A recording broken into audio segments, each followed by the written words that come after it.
Bueno, buenos días. El día de hoy hablaremos de bioética en anestesiología. Mi nombre es Salvador Ledesma Guillén.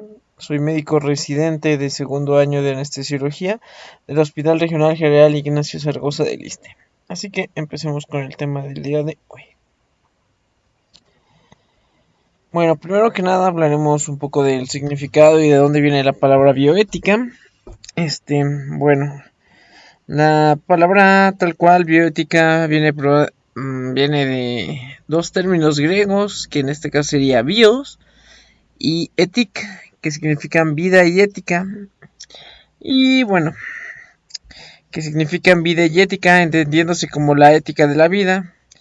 Los conceptos de ética en medicina fueron inducidos sobre todo por John Gregory en el siglo XVIII, aunque varios autores anteriormente a ellos habían empezado ya a hablar un poquito de esto, pero fue el que dio como tal el concepto tal cual de bioética. Bueno, como sabemos, el primer documento donde se utilizó la palabra bioética data del año de 1927, cuando Fritz Jarr publicó el artículo Bioética, una panorámica sobre la relación ética del hombre con los animales y las plantas, en la revista Cosmos. Pero ya habíamos mencionado anteriormente, ya se había hablado de este término previamente. Simplemente fue como el primer momento en el que se empezó a utilizar la palabra o con el primer acercamiento a esta. Previamente el biólogo y filósofo y oncólogo Van Drexler de la Universidad de Wisconsin en 1971 propuso el término de bioética para titular su libro La bioética, un puente hacia el futuro. Pero en 1979 Tom y James publicaron Los principios éticos de la biomédica, en el cual dan una de las publicaciones más importantes para las discusiones bioéticas por su base en los principios de beneficencia, no maleficencia, justicia y respeto de la autonomía. Entonces, hasta la fecha este sigue siendo una de las publicaciones más importantes y de las cuales se consideran el origen tal cual de la bioética. Entonces, como vamos viendo, a partir del siglo XVIII se empezó con el concepto. 1927 fue la primera vez que se publicó un artículo con este nombre. En el 71, Van Ressler utilizó el término bioética en los Estados Unidos.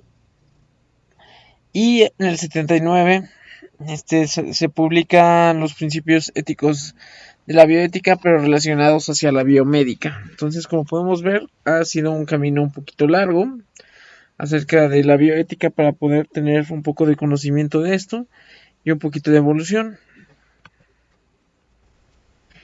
Entonces, para todo esto, pues sabemos que la evolución de la evolución médica en el último ciclo ha traído a la luz pues diversos retos sociales que han pues requerido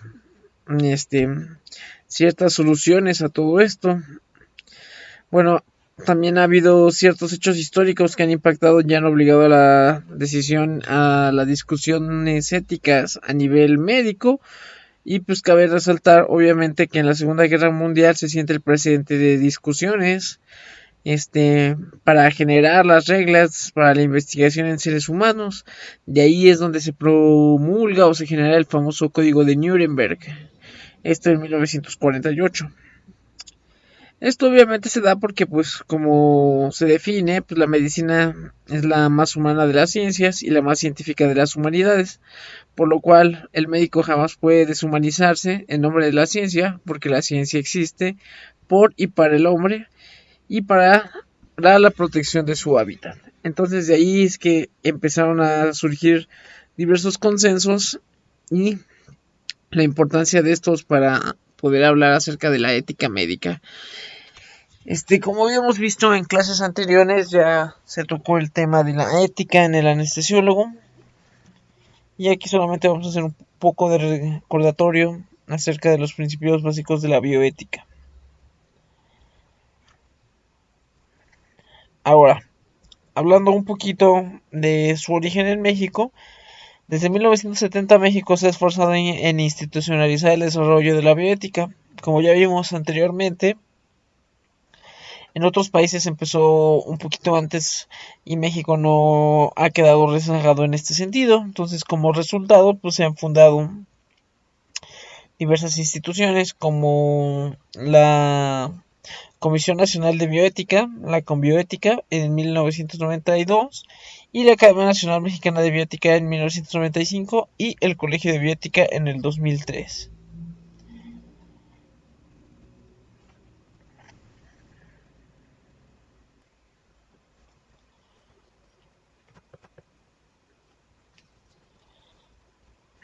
Ahora, ¿cuál sería la definición tal cual de bioética y cuál es el objetivo de la bioética?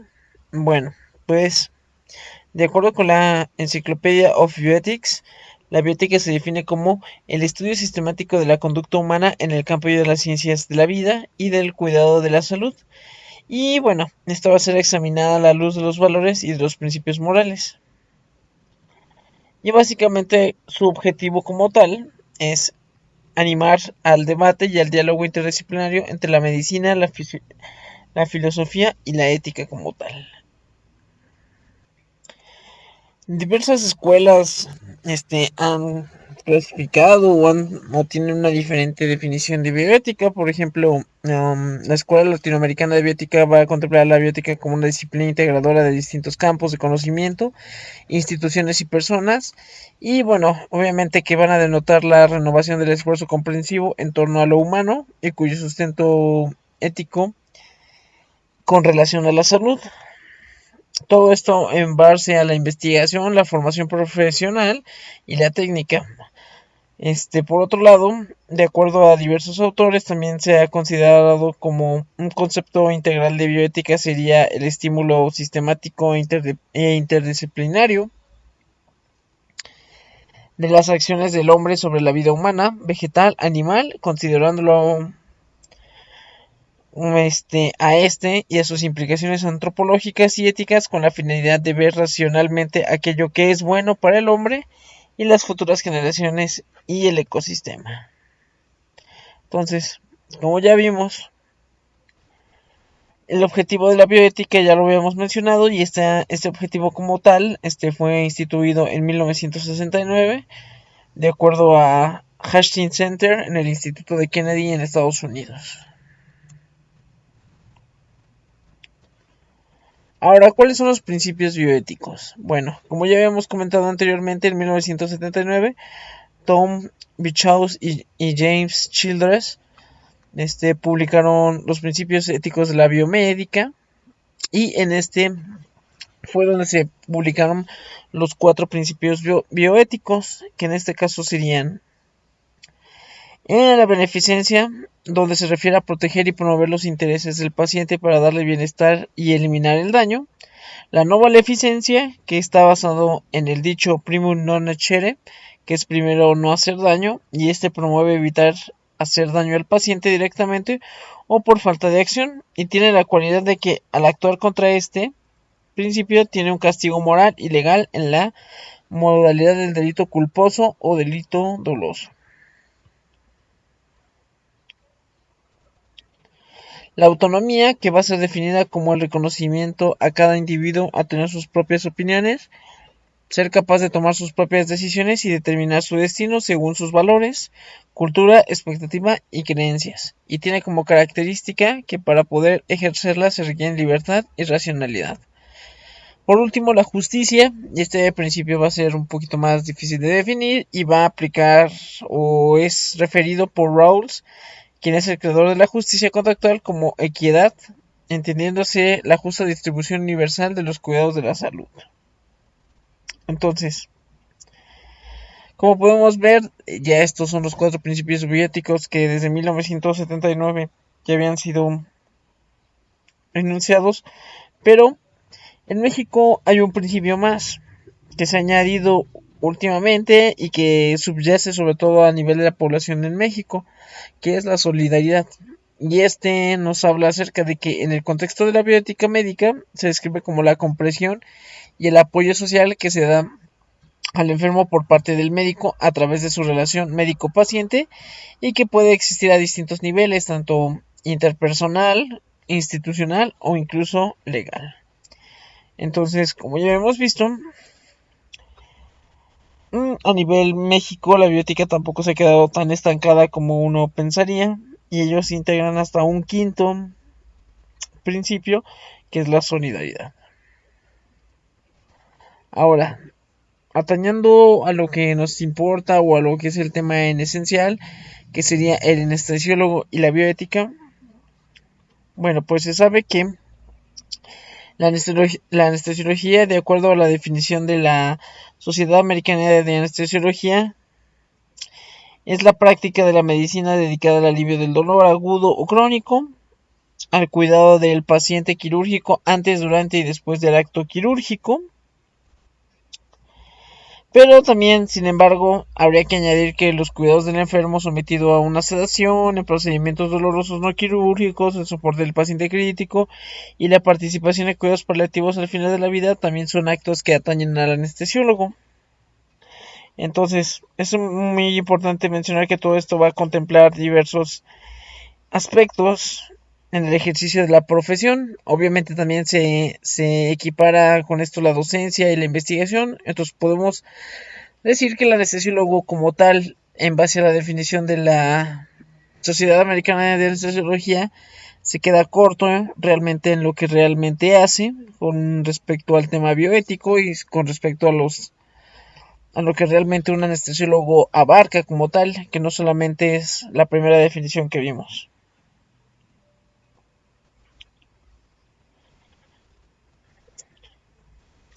Y pues también es importante mencionar que pues la anestesiología como especialidad de la medicina va a estar encargada del bienestar y debe de ejercer bajo los principios de la bioética.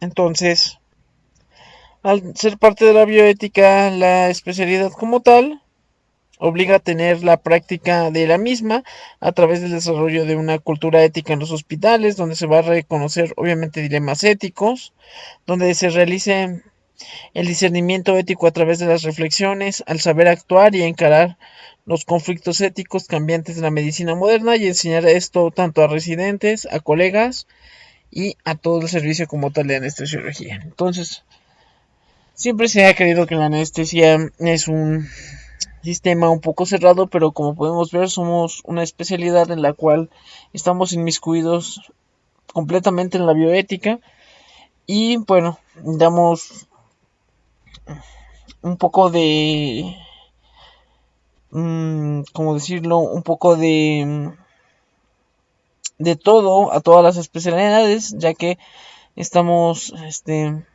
damos un manejo perioperatorio, preoperatorio y postoperatorio y podemos abarcar diversas especialidades y poder referir a esto. Entonces de ahí mismo que la bioética sea esencial también para el anestesiólogo. Cabe aclarar que bueno, también como ya habíamos visto la definición de la ASA, pero la ASA adoptó las guías de bioética o quiso aplicar la bioética en la anestesiología a partir de 1967, pero como tal fueron renovadas estas guías hasta 1987. Entonces podemos saber que esto no ha sido un camino fácil, tanto la aplicación de la bioética debido a los cambios que ha habido y a las implicaciones que tiene, y cómo esto ha sabido llevar a la anestesia como tal. Entonces, como ya he mencionado, pues actualmente va a haber cuestiones epidemiológicas, ontológicas, epistemológicas, de reproducción asistida, genética, universalización, sanitarias, de crisis, de beneficencia, y la anestesia también puede estar incluida en todo esto. Entonces, motivo por el cual es de importancia saber todo este tipo de definiciones. Recordemos que, bueno, el ejercicio de la anestesiología no solamente tiende a ser teórico-práctico,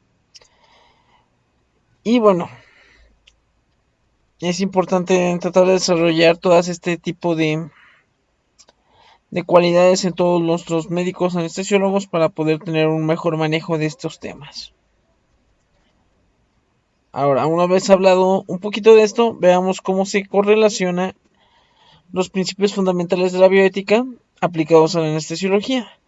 Bueno, como tal, la beneficencia va a buscar el beneficio, o es beneficioso es aquello que una persona considera como tal, de acuerdo a sus creencias y valores. El paciente tiene derecho a obtener el mayor beneficio al menor riesgo posible. Obviamente, diversos escenarios de la práctica cotidiana de la anestesiología van a sustentarse en este principio. Y un ejemplo sería tener una cricotiroidectomía de urgencia ante una vía aérea imposible, en donde, a pesar de ser un procedimiento que implica un riesgo inherente, el beneficio es mayor. Entonces, aquí podemos ver un ejemplo de la beneficencia.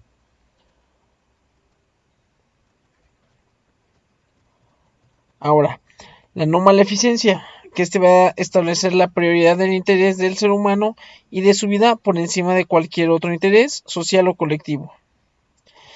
En este caso, no aliviar el dolor, pudiendo hacerlo, atenta contra el principio de la no maleficencia.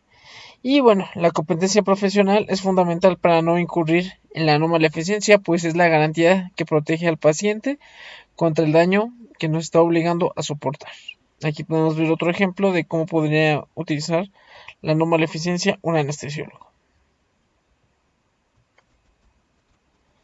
La autonomía. Bueno, esta va a ser un poco más difícil de definir, o un poco con un ejemplo, unos ejemplos más difíciles, debido a que, bueno, para el ejercicio de la práctica profesional del anestesiólogo es obligatorio actuar en todo momento con el principio de la autonomía de cada paciente, obviamente con el objetivo de proporcionar la responsabilidad social en atención a la salud y mejorar la relación médico-paciente. Esta va a ser una de las características del ser humano, ya que puede variar dinámicamente, ser completa cuando existe conocimiento y comprensión, o bueno, y saber que esta va a quedar anulada cuando el paciente se queda en estado de coma. Entonces, de aquí que se puedan limitar el principio de la autonomía en dos grandes facciones, que pueden ser factores internos o factores externos. En cuanto a los factores internos, nos hablaría de patologías orgánicas, neurológicas, psiquiátricas, farmacodependencia, incompetencia para aceptar su enfermedad, o factores externos, que pueden ser situaciones sociales, culturales, religión, escolaridad y situaciones económicas. ¿A qué nos refieren esto? Bueno, factores internos, como ya vimos, patologías neurológicas, que el paciente no puede ser consciente de lo que él quiere realmente. En cuanto a los factores externos, factores culturales, religiosos, como los testigos de Jehová, sería un ejemplo grande para esto. Y bueno, aquí es donde de nuevo entra la bioética. Entonces, entendiendo estos dos factores que va a conllevar la autonomía, vamos a también, se va a poder definir la autonomía, o se va a poder dividir, mejor dicho, en dos modelos, que va a ser el modelo paternalista y el modelo autónomo. El modelo paternalista se va a referir a la atención del médico en función de lo que es bueno para el paciente. La autoridad del médico asume la decisión y el paciente acepta las indicaciones sin recibir, obviamente, las explicaciones, y de ahí el nombre que venga esto del paternalismo. Esto obviamente va a ser ante un paciente inconsciente o incapaz de hacer entender, debido al que no tenga el conocimiento previo de la técnica, o dos, que no pueda asumir la decisión de la técnica debido a alguna situación de último momento. Y por el otro lado está el modelo autónomo, que va a ser necesario para que el anestesiólogo promueva en el paciente la comprensión de la situación, plantee opciones y exponga las consecuencias de toda intervención establecida en base a la relación médico-paciente. De aquí también desprende la famosa carta de consentimiento informado, que va a responder obviamente al principio de autonomía, y además va a ser obviamente uno de los objetivos de la relación médico-paciente. particularmente en el caso del anestesiólogo, que debería obtenerse durante la valoración preanestésica. Obviamente este consentimiento informado pues va a tener el nombre, los riesgos, el beneficio del acto anestésico, así como de los procedimientos a los cuales va a ser sometido y los probables riesgos. Entonces, en el modelo paternalista es debido a que el paciente no pueda ejercer su autonomía o acepte la autonomía del anestesiólogo o del médico para hacerlo, solamente estaría recibiendo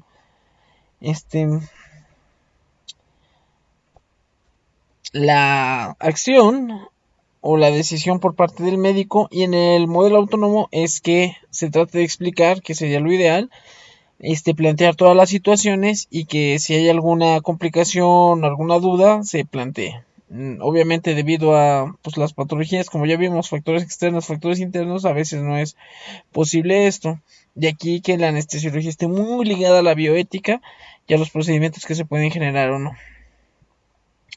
Entonces, tomando en cuenta lo del consentimiento informado, como ya hablamos, nosotros tenemos una valoración preanestésica, la cual pues obviamente llenamos previo a nuestro procedimiento anestésico, donde se informa todo esto al paciente. El paciente obviamente acepta, conociendo todas las implicaciones que esto lleva, y obviamente él bajo su puño y letra se hace responsable de este tipo de procedimiento y de lo que pueda conllevar. El paciente también puede estar de acuerdo o no de acuerdo con y si acepta o no como tal la anestesia. Entonces, hablando un poquito del consentimiento informado, pues esto obviamente de acuerdo a la NOM. En México la NOM 004 nos haría o va a definir el consentimiento informado como uno de los documentos escritos signados por el paciente o su representante legal, mediante los cuales se va a aceptar bajo la debida información los riesgos y beneficios esperados por un procedimiento médico o quirúrgico con fines de diagnóstico o con fines terapéuticos o rehabilitatorios. Bueno, entonces hablando también un poquito de esto del consentimiento informado, se reglamentó en 1914 por Benjamin Cardoso en Nueva York, en donde se señaló que todo ser humano en edad adulta y sano juicio tiene derecho a determinar lo que él desea hacer con su propio cuerpo, y obviamente no se puede cambiar esta decisión. Y bueno, esta va a ser la expresión de la autodeterminación del paciente como resultado de un proceso que se va a establecer, no importando lo que genere como tal, siempre y cuando siempre se tenga como lo más importante lo que el paciente decida. Sin embargo, bajo el principio de la beneficencia, el anestesiólogo también puede aplicar el modelo paternalista o de autonomía, alternativamente, ya que no son contrarios ni excluyentes los mismos, lo cual dependerá obviamente de la respuesta de cada paciente. Como podemos ver, el modelo de atención que representa la autonomía ha generado dilemas obviamente éticos médicos, como ya hemos tocado ejemplos o como lo hemos visto en ocasiones en el servicio. Y bueno, es importante por ejemplo dar una explicación de esto, o poner un ejemplo de esto, que es la responsabilidad del médico que recibe la orden de no dar reanimación, o el manejo del paciente que requiriéndolo se niega a ser transfundido por creencias religiosas. Debemos tener clara la idea de la bioética y de la ética médica, y bueno, saber que esta es mucho más compleja y que va a abarcar los principios básicos y los códigos sociales y morales a los que se responsabiliza como tal el médico.